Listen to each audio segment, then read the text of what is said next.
నమస్కారం అండి.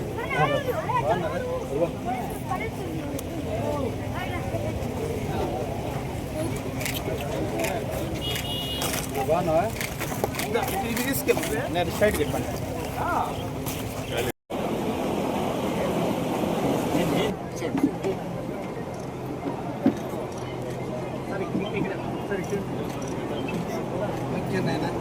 ఓం నమస్తే మహాదేవాయ త్ర్యంబకాయ త్రిపురాంతకాయ పితాక్షరాయ కాలాగ్ని రుద్రాయ నీలకంఠాయ మృత్యుంజయాయ సర్వేశ్వరాయ రాజాయ శ్రీ మహాదేవాయ నమః.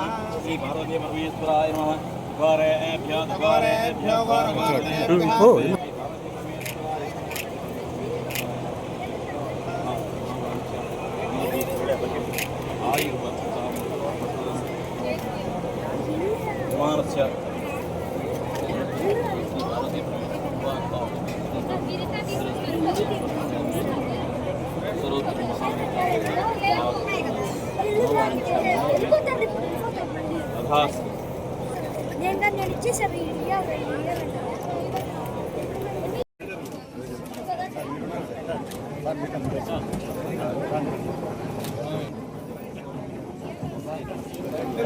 సాలు వెనక నిలబడుకోండి. సాలు అందరూ కూర్చోవాలి ఒకసారి.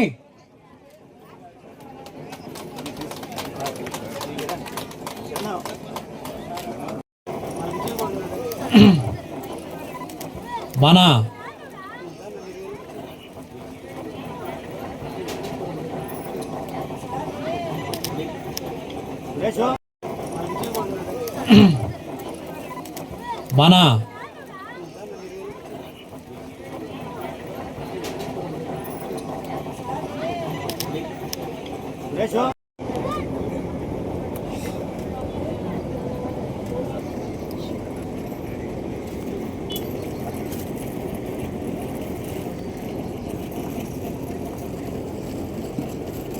जोहार जोहार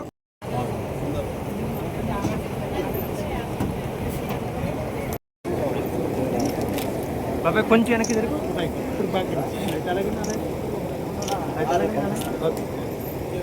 ఓకే ఓకే. రాబోయే 2026 మొట్టమొదటిసారిగా మన నెల్లూరు జిల్లాలో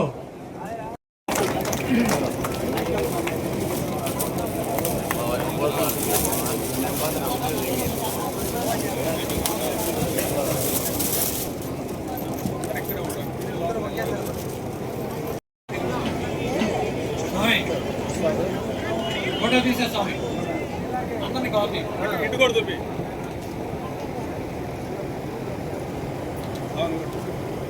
ఒక్క నిమిషం ఒక్క షాట్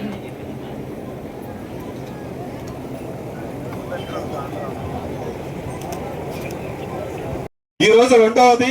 దాన్ని మీరు రావడం మాకు చాలా గర్వకారణంగా ఉంది. మీ సహాయ సహకారాలు మాకు ఎప్పుడు ఉండాలని మీ సందేశాన్ని మా సంఘీయులందరికీ కూడా ఈ ఇక్కడికి రాగానే ఉంది, గౌరవ పట్ల గౌరవం ఉంది.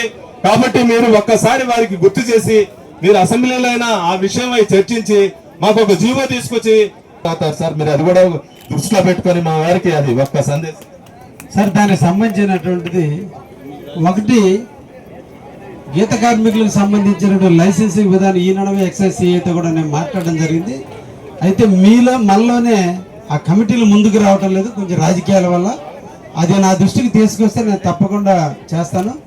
రెండోది, ఈ ఇన్సూరెన్స్కి సంబంధించింది కూడా నేను ప్రభుత్వం దగ్గర నుంచి ప్రయత్నం చేస్తాను. అయితే దానికి సంబంధించినటువంటి లిటరేచర్ దయించి నాకు పంపించండి సార్. నేను దాన్ని ఎలా ఫాలోఅప్ చేయాలో చేసి తప్పకుండా నేను దాన్ని సాధించేదానికి ప్రయత్నం చేస్తానని కూడా తెలియజేస్తూ, ఇంకా నా కోసం 3 ప్రోగ్రాంలు ఎదురు చూస్తున్నాయి. దయించి నాకు పర్మిషన్ ఇవ్వాల్సిందిగా మిమ్మల్ని కోరుకుంటూ సెలవు తీసుకుంటాను. గౌడ కుటుంబ సభ్యులందరికీ కూడా స్వాగతాన్ని అందిస్తూ, కార్తీక మహోత్సవం, కార్తీక మాసం అతి పవిత్రమైనటువంటి మాసం. ఈ మాసంలో అందరూ కూడా ఉసిరిగ చెట్టు వద్ద శివుని సన్నిధిలో అందరం కూడా కలుసుకుని భోజనాలు చేయాలనేటువంటిది ఒక సనాతన ధర్మం నేర్పింది. అందులో భాగంగా మన గౌడ కుటుంబ సభ్యులందరూ కూడా ఈ కావలి డివిజన్కి సంబంధించినటువంటి వివిధ ప్రాంతాల నుంచి అందరూ కూడా ఇక్కడికి విచ్చేసి మీరందరూ కూడా ఒక మంచి వాతావరణంలో కుటుంబ సమస్యలు, మన కుటుంబాల్లో ఉన్నటువంటి పేదవాళ్ళని ఎలా పెంచాలి, మన కుటుంబంలో ఉన్నటువంటి విద్యార్థులు ఉన్నతమైన స్థాయికి వెళ్ళే వాళ్ళందరినీ కూడా అప్రిషియేట్ చేయాలి, వాళ్ళందరినీ మోటివేట్ చేసుకొని మన పిల్లలు కూడా అదే విధంగా ఎదగాలి, మన కులంలో ఉన్నటువంటి వాళ్ళు ఎవరైనా ఇబ్బందులు పడుతుంటే అండగా ఉండాలి అనే విధంగా మీరు అందరూ కూడా ఇక్కడ సమావేశమైనందుకు మిమ్మల్ని అందరినీ కూడా పేరు పేరున అభినందిస్తూ, ముఖ్యంగా స్థలదాత గోవిందయ్య గౌడ్ గారు ఆయన ఒక మంచి మనసుతో, ఒక దీర్ఘ ఆలోచనతో కావలి మండలం అంటే గౌడులది. మేము రాజకీయంగా కూడా ఈ మండలం అనగానే ముందు ఎక్కడున్నారో మన వాళ్ళు అందరిని ఎదుగుతుంటా. ఎందుకంటే ఈ మండలంలో ఆధిపత్యం మీది, ఆలోచన మీది, రైతాంగం మీది, ఈ ప్రాంత అభివృద్ధి కోసం నిరంతరం కూడా నాకు యువకులైన నాయకులు దొరికారు. నేను 50 కిలోమీటర్ల స్పీడ్లో పోతుంటే నాకంటే 60 కిలోమీటర్ల స్పీడ్ పోయే నాయకులు నాకు దొరికారు. ఇక్కడ అందరూ కూడా పని చేయాలనేటువంటి తపన ఉంది, ఈ ప్రాంతం అభివృద్ధి చేసుకోవాలనే ఆలోచన ఉంది.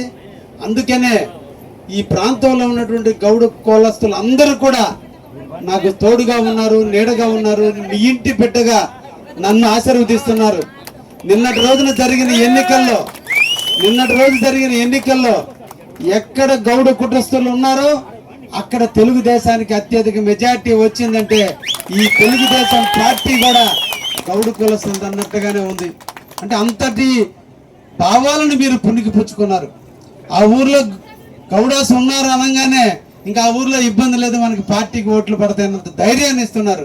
మీరిచ్చే ధైర్యం, మీరిచ్చే స్ఫూర్తే మాకందరికీ కూడా జీవనాడిగా ఉంది. తప్పకుండా మేము కలిసి మనందరం కూడా కష్టాన్ని నమ్ముకున్నటువంటి వాళ్ళం, కష్టమే తెలిసినటువంటి వాళ్ళం.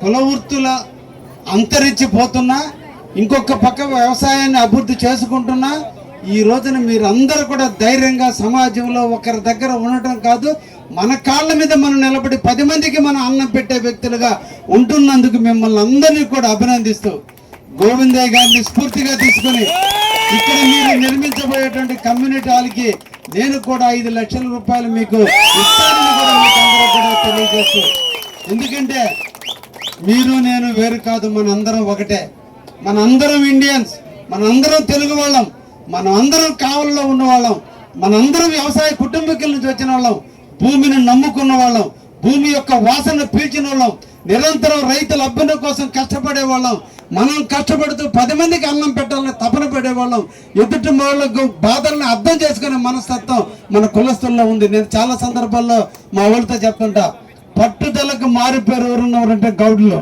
ఒక మాట మీద నిలబడితే, నేను చాలాసార్లు చెప్తా, మీరు ఒక్కసారి నిలబడితే మిమ్మల్ని మార్చడం చాలా కష్టమే అని. మాట చెప్పారంటే ప్రాణం పోయినా పాద్యం, కానీ మాట తప్పని వాళ్ళు ఎవరైనా ఉన్నారంటే గౌళ్ళు. అందుకనే నేను ఎప్పుడు కూడా నా పక్కన ఎవరినో ఒకరిని పెట్టుకొని తిప్పుతూనే ఉంటా. తప్పకుండా నన్ను మీ కుటుంబ సభ్యుడిగా ఆశీర్వదించండి, మీ ఇంటి వ్యక్తిగా చూడండి. శుభకార్యం మొదలు పెట్టుకుని అశుభ కార్యం వరకు కుటుంబ సభ్యుడిగా నన్ను ఆహ్వానించండి, ఆదరించండి. మీతో పాటు కలిసి నడవడానికి నేను ఎప్పుడు కూడా సిద్ధంగా ఉంటానని కూడా మీ అందరికి కూడా తెలియజేస్తూ, ఒక మంచి వాతావరణంలో నిజంగా మీకు అందరికీ సెల్యూట్ చేస్తున్న ఒక మంచి కార్యక్రమాన్ని ఇది కదా. దీని నుంచి మనం నేర్చుకోవాల్సింది. ఇందాక ఎంఆర్ఓ గారు ఉన్నారు, నేను ఫోన్ చేశా, సార్ నేను ఎంఆర్ రాకూడదు కాదు, నిన్ను స్టేజ్ మీద చూపిస్తే నిన్ను స్ఫూర్తిగా తీసుకొని ఇంకా కొద్దిమంది మా బిడ్డలు మళ్ళా మీలాగా ఎంఆర్ఓ, కలెక్టర్, ఐఏఎస్, ఐపీఎస్ కావాలని కోరికొస్తుంది, మీరు రండి అని చెప్పాను. మీరు చెప్పాలని నేను పిలిచే ఉదయాన్నే ఆయన్ని, ఎందుకంటే ఒక ఇన్స్పిరేషన్ అవసరం. ఇక్కడ ప్రభాకర్ గారు ఉన్నారు, ప్రభాకర్ గారు అంటే పోలీస్ డిపార్ట్మెంట్ లో హడల్, మాట ఎవడు చెప్పినా వినడు, ఆఖరి కూడా బామర్ చెప్పినా వినడు, డ్యూటీ మైండ్. మేము లైక్ చేసేవాళ్ళం. మేము ఎందుకు ఇప్పుడు ఆయన రిటైర్మెంట్ అయ్యాడు ఇక్కడ చెప్పాలి నన్ను, ఎందుకంటే మీలో ఉండే పట్టుదల అట్టుంటుంది. నిజాయితీకి, చట్టానికి బద్దులుగా ఉంటారు మీరు అందరూ కూడా. ధర్మం అనిపిస్తే ఆ ధర్మం వైపు నిలిపిస్తారు తప్ప అధర్మం వైపు ఎప్పుడు కూడా పాని వాళ్ళు ఎవరైనా ఉన్నారంటే మీరు. మేము ప్రభాకర్ గారు కావలి నెల్లూరులో ఏసీబీ డిఎస్పీగా ఉన్నాడు, తిరుమల డిఎస్పీగా ఉన్నాడు. కానీ ఎక్కడ పోయినా డిపార్ట్మెంట్లో ప్రభాకర్ గారికి ఒక పేరు ఉండేది. అబ్బా ఆయనతో నా రాజకీయాలు పనికిరావు, ఆయనతో స్ట్రైట్గా ఉన్నారు అంటే అటువంటి వ్యక్తులు. అందుకనే నేను కావల్లో ఎంఆర్ఓగా వేస్తే 4 ఎంఆర్ఓలు ఉంటే ఒక గౌడు కులస్తుని తెచ్చా. పోలీసులు 4 ఉంటే ఎస్ఐ కుమార్, జంపాన్ కుమార్ దగదత్తి ఒక గౌడు కులస్తుని తెచ్చా. నా రాజకీయంలో ఒక అర్థం ఉంటుంది, నా హృదయంలో ఒక ఆలోచన ఉంటుంది. ఈ ప్రాంతంలో ఎవరిని పెంచాలో వాళ్ళని పెంచాలి. ఇక్కడ ఉండేది గౌళ్ళు, ఎప్పుడు కూడా గౌళ్ళకు ఒక స్థానం ఉంటుంది. రేపు ఒక సీనియర్ రేపోతుండే మళ్ళా మరో గౌడు, అది గౌడుకి ఇస్తే నేను ఇచ్చేటువంటి గౌరవం. అందుకనే ఎంత టైం అయినా మీతో రావాలి, మీతో కలవాలి, మీతో మమేకం కావాలి, మీతో భాగం పంచుకోవాలనే మీ ముందుకు వచ్చాను. మీ ఆశీర్వాదం ఎప్పుడు కూడా ఇలాగే, మీ చిరునవ్వులు ఎప్పుడు నా వైపు ఉండాలి, నా కష్టం ఎప్పుడు మీ వైపు సేవ చేసేటట్టుగా ఉండాలని దీవించండి అని చెప్పి ఈ సందర్భంగా మీకు అందరికి కూడా తెలియజేస్తూ ముగిస్తున్నా. Thank you very much.